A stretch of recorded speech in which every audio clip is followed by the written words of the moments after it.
एक छोटी सी कहानी सुनाता हूं भगवान के प्रिय भक्त की, जो मंदिर में जाता था, पूजा अर्चना करता था, भगवान के बड़ा करीब था।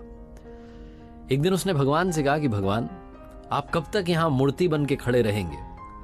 आज आप जरा घूम आइए, आपकी जगह मैं खड़ा हो जाता हूं, अगर आप मुझे आज्ञा दें। भगवान ने कहा ठीक है, मैं चला जाता हूं, लेकिन एक बात का ध्यान रखना, और वो एक बात ये है, शर्त ये है कि यहां जो भी आए दर्शन के लिए, जो भी मांगे, जो भी करे, जो भी हो, तुम कुछ मत बोलना, तुम कुछ मत करना, बस मूर्ति बनकर खड़े रहना। मैंने सबके लिए प्लान बना रखा है, योजना बना रखी है, सबका काम कर दूंगा, तुम कुछ मत बोलना। भक्त ने कहा ठीक है, जो आज्ञा। भगवान चले गए, भक्त वहां मूर्ति बन के खड़ा हो गया।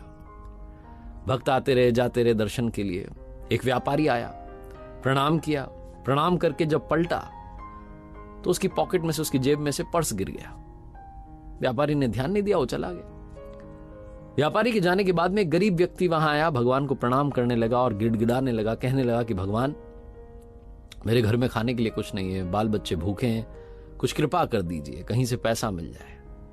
ये बोल करके, प्रणाम करके जब वो पलटा तो उसे वो पर्स दिख गया। उसने पर्स उठा लिया, भगवान को फिर से प्रणाम किया, दंडवत प्रणाम किया, कहने लगा आपकी तो कृपा है, आपका चमत्कार है, और खुश होकर के वहां से चला गया। ये सब वो भक्त देख रहा था जो मूर्ति बन के खड़ा था और सोच रहा था ये क्या हो गया, चोरी करके ले गया। उस गरीब व्यक्ति के चले जाने के बाद में वहां पर एक नाविक आया, नाव चलाने वाला, आकर के प्रार्थना करने लगा, प्रणाम करने लगा और कहने लगा कि भगवान, मैं 15 दिन के लिए समुद्री यात्रा पर जा रहा हूं, आप देख लेना मेरी यात्रा सही से हो जाए, मुझे संभाल लेना, घर वालों को संभाल लेना, सब कुछ आपके हवाले, मेरी यात्रा सफल बनाना भगवान। ये बोलकर के उसने प्रणाम किया और जब वो पलटा तो पीछे पुलिस खड़ी हुई थी।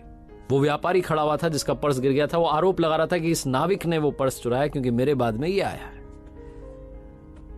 पुलिस वाले उस नाविक को पकड़ करके ले जाने लगे। वो नाविक बोल रहा था कि अरे मैंने कोई पर्स नहीं देखा, ही नहीं मैंने तो कोई पर्स, लेकिन पुलिस वाले सुन नहीं रहे थे क्योंकि व्यापारी का आरोप था। तो उस नाविक को ले जाने लगे, तभी वो भक्त जो मूर्ति बन के खड़ा था वो कहने लगा कि अरे इसने नहीं चुराया है, इससे पहले गरीब आदमी आया था वो चुरा के ले गया, उसके घर जाओ, मिल जाएगा अभी।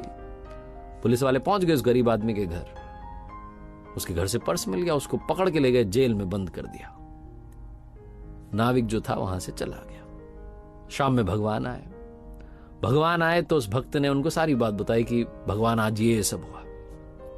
भगवान ने कहा मैंने तुम्हें क्या शर्त बताई थी, मैंने तुम्हें कहा था कि तुम यहां खड़े रहना, कुछ मत करना, बस खड़े रहना। मैंने सबके लिए योजना बना के रखी है, तुमने सारा काम बिगाड़ दिया। उस व्यापारी की जेब से पर्स गिर गया था, उसमें इतने पैसे नहीं थे कि उसका नुकसान हो जाता, वो बहुत बड़ा व्यापारी है, लेकिन वो पर्स जिस गरीब इंसान को मिला था उसके परिवार का खर्चा चल जाता, उन्हें भोजन मिल जाता। वो लेके चला गया था पर्स।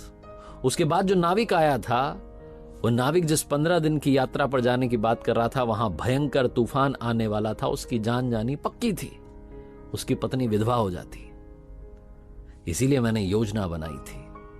तुमने सारा काम बिगाड़ दिया, तुमने उस गरीब आदमी को जेल में डलवा दिया, उस नाविक को यात्रा पर भेज दिया, अब उसकी जान चली जाएगी, उसकी पत्नी विधवा हो जाएगी। भक्त जो था वो जमीन में लेट गया, प्रणाम करने लगा, माफी मांगने लगा कि कुछ तो कर दो। भगवान ने कहा अब तो सब बिगड़ गया।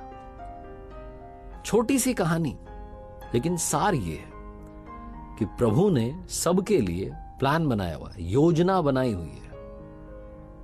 तो अगर आपके मन का नहीं भी हो रहा है, जो आप चाह रहे हैं वो आपको नहीं भी मिल रहा है, तब भी आपके दिल से धन्यवाद निकलना चाहिए, क्योंकि उस पर आपका भरोसा प्रगाढ़ होना चाहिए।